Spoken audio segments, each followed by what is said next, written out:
پیارے طلباء و طالبات، السلام علیکم۔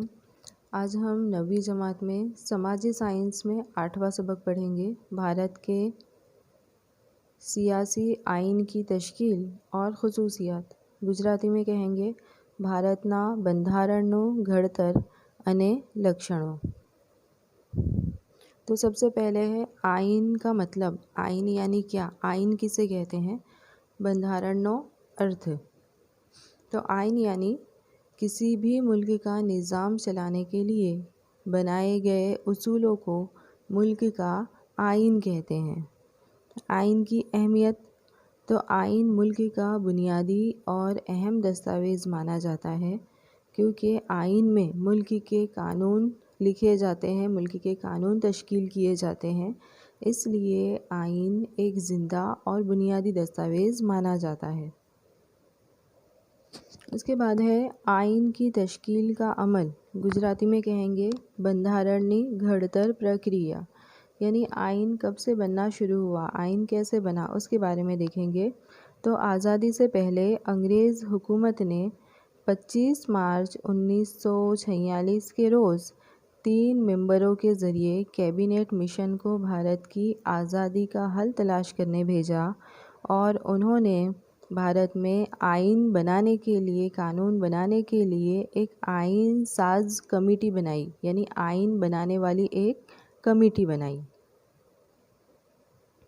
تو آئین میں کل 389 ممبران تھے، 389 ممبران تھے، جس میں مختلف قوم، مذہب، ذات، سیاسی جماعتوں کے رہنما اور مختلف علاقوں کے دانشور لوگوں کا شمار کیا گیا تھا، یعنی اس میں ہر ذات، ہر مذہب، ہر قوم کے لوگ شامل تھے آئین بنانے کے لیے، جس میں جواہر لال نہرو، سردار ولبھ بھائی پٹیل، مولانا ابوالکلام آزاد،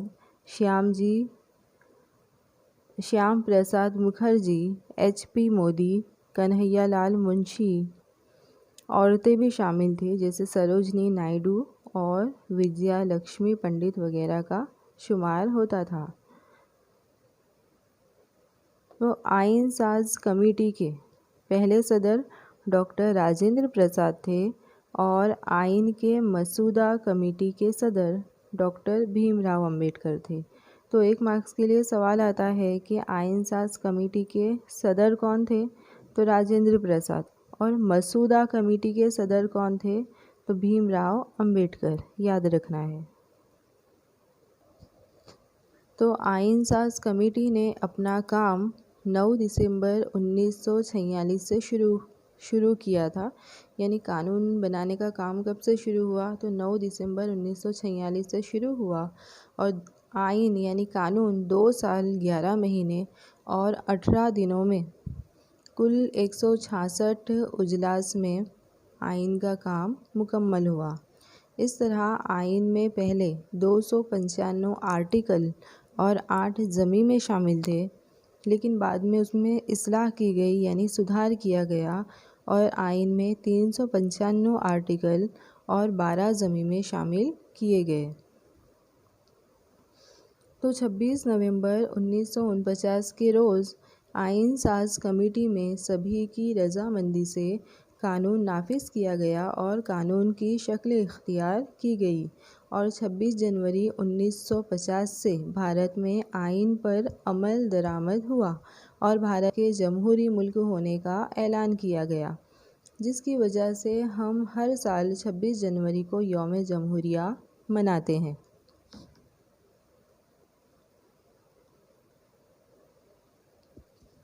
اس کے علاوہ بھارت کے آئین میں قومی علامت کے طور پر 4 شیروں کے منہ والی تصویر اور نعرے کے طور پر ستیہ میو جیتے کا اعلان کیا گیا۔ ہمارے آئین میں لوگوں کے بنیادی حقوق، بنیادی فرائض، سیاست کے رہنما اصول اور عدالت، یہ تمام باتوں کو آئین میں شامل کیا گیا ہے۔ اس کے بعد ہے تمہید۔ کیا ہے تمہید؟ یعنی کیا؟ تو بھارت کا جو آئین ہے، بھارت کا جو قانون ہے، وہ تمہید سے شروع ہوتا ہے، اور تمہید کو آئین کی روح کہا جاتا ہے۔ ایک مارکس کے لیے سوال آتا ہے کہ تمہید کو کیا کہا جاتا ہے یا آئین کی روح کسے کہا جاتا ہے، تو تمہید کو کہا جاتا ہے۔ گجراتی میں تمہید کو کہیں گے آمکھ۔ تو بھارت کا آئین دیکھیں گے تو بھارت کا جو آئین ہے وہ تمہید سے شروع ہو رہا ہے۔ اس میں کون کون سی باتوں کو شامل کیا گیا ہے؟ تو بھارت کے آئین میں سماج وادی، غیر فرقہ وارانہ، سماجی، اقتصادی، سیاسی انصاف، نظریہ، اظہار بیان، مقبولیت، آزادی، اس کے علاوہ مساوات، انسانی وقار اور قومی اتحاد اور سالمیت اور بھائی چارہ، یہ تمام باتوں کو تمہید میں شامل کیا گیا ہے۔ اس کے بعد ہے تمہید کی اہمیت، آمکھنو مہتو۔ تو تمہید کو آئین کی روح کہا جاتا ہے، اس لیے اس کی بڑی اہمیت ہے۔ تو آئین میں قوانین کے مقاصد اور اس کو سمجھنے کے لیے تمہید مددگار ثابت ہوتی ہے۔ اس کے علاوہ قانون کی دفعات یا تفصیلات جو سمجھ میں نہیں آ رہی ہے، جو غیر واضح طور پر دی گئی ہے، اسے سمجھنے کے لیے، یعنی قانون کی دفعات کو سمجھنے کے لیے اور اس کی دشواریوں کو سمجھنے کے لیے تمہید مددگار ثابت ہوتی ہے۔ اس طرح تمہید آئین کو سمجھنے میں قطب نما کا کام انجام دیتی ہے۔ اب تمہید میں کئی ساری باتوں کو شامل کیا گیا ہے، جیسے اتحاد، سالمیت، شہریوں کے درمیان بھائی چارے کا جذبہ اور آدرشوں کو شامل کیا گیا ہے۔ اس کے بعد دیکھیں گے آئین کے بنیادی ستون، آمکھنا آدھار استمبھوں۔ تو آئین کے بنیادی ستون 3 ہیں: جمہوریت، سوشلزم یعنی سماجواد، اور تیسرا ہے غیر فرقہ واریت۔ تو سب سے پہلے ہم جمہوریت کے بارے میں دیکھیں گے۔ جمہوریت کو گجراتی میں کہیں گے لوک شاہی۔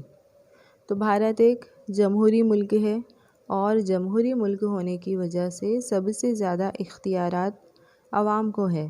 بھارت میں کسی ایک شخص یا ایک جماعت کی حکومت نہیں ہے، بلکہ بھارت کی حکومت کی باغ ڈور بھارت کی عوام کے ہاتھ میں ہے۔ تو جمہوریت جو ہے وہ ڈیموکریسی لفظ سے بنا ہے، جو کہ ایک گریک لفظ ہے، جس میں ڈیموک کے معنی لوگ ہوتے ہیں اور کریٹوس کے معنی ہوتے ہیں حکومت۔ تو اس طرح ڈیموکریسی کا مطلب ہے عوام کے ذریعے چلنے والی حکومت۔ تو بھارت کو جمہوری ملک اس لیے کہتے ہیں کیونکہ بھارت کا ہر وہ شہری جس کی عمر 18 سال یا اس سے زیادہ ہو، وہ بغیر کسی بھید بھاؤ کے ووٹ دینے کا حق رکھتا ہے اور وہ اپنی مرضی سے اپنی پسند کا نمائندہ چن سکتا ہے۔ اس طرح سے بھارت میں لوگوں کے ذریعے ہی سرکار بنتی ہے اور ان لوگوں کے ذریعے چنے ہوئے نمائندے سے پارلیمنٹ بنتی ہے۔ تو پارلیمنٹ اپنے سارے کام کے لیے بھارت کی عوام کو جوابدار ہوتی ہے، جسے جوابدار سرکار بھی کہتے ہیں۔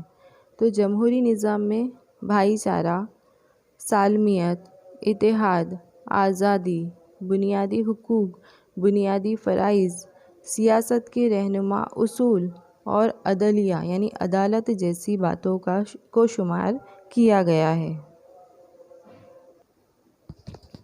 اس کے بعد دیکھیں گے سوشلزم یعنی سماجواد۔ تو آئین میں سوشلزم لفظ یعنی سماجواد لفظ شامل کیا گیا ہے، جس کا